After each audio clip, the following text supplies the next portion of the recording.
Moi, je m'appelle Laura, j'ai 22 ans.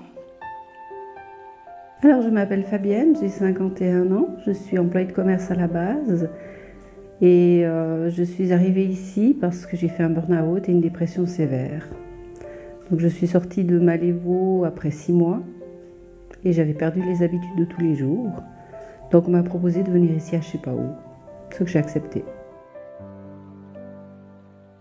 J'ai eu un moment aussi difficile dans ma vie, j'ai un fils de 3 ans.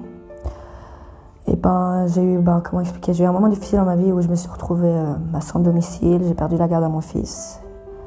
J'ai eu certaines dépendances et puis j'ai demandé de l'aide en venant ici. Je sais pas où a été créé dans un premier temps pour accueillir des personnes sans domicile fixe du canton de Genève afin qu'elles viennent se ressourcer sur une commune rurale du Valais qui était à l'époque Ayen. Et très rapidement, la problématique des personnes sans domicile fixe en Valais a été soulevée par différents acteurs du réseau cantonal. Et petit à petit, la priorité a été donnée aux personnes valaisannes pour ensuite n'accueillir plus que des personnes issues du canton du Valais. Alors, j'ai été engagée comme infirmière en santé mentale. Je suis infirmière de santé communautaire et puis je travaille en collaboration avec l'équipe éducative pour l'accompagnement des projets des résidents. C'est quelque chose qui m'est déjà arrivé de penser que je pouvais me retrouver en situation de difficulté telle qu'à un moment donné, je puisse me retrouver dans une institution telle que celle-ci. C'est difficile de se retrouver en institution à 22 ans, même si c'est jeune, quand on a habité seul, et puis c'est pas tous les jours facile, quoi.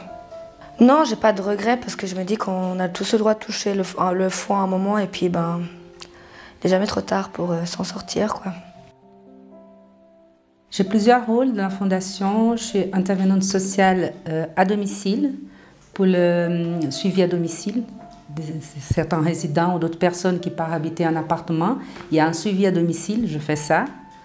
J'ai actuellement 6 personnes que je suis à domicile. Je fais veilleuse ici aussi à la fondation. Et je fais aussi intervenante sociale remplaçante. Le quotidien, on les passe ensemble.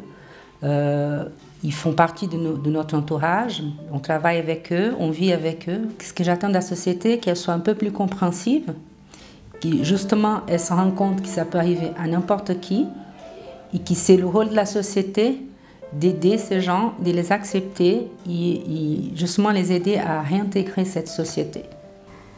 Il y a des liens d'estime, en tout cas, sur les partages, les entretiens vécus, les moments de vie. Pour moi, il y a des choses importantes qui restent. Il faut se battre tous les jours et qu'il ne faut pas lâcher, quoi, parce que des fois c'est très difficile, on pense qu'on est au fond, mais on a encore de la force. Alors je crois que la conclusion, ce qui est surtout préoccupant en tout cas sur ce premier semestre de cette année, c'est qu'on a de plus en plus de jeunes, 20 ans, 21 ans, 23 ans qui arrivent chez nous.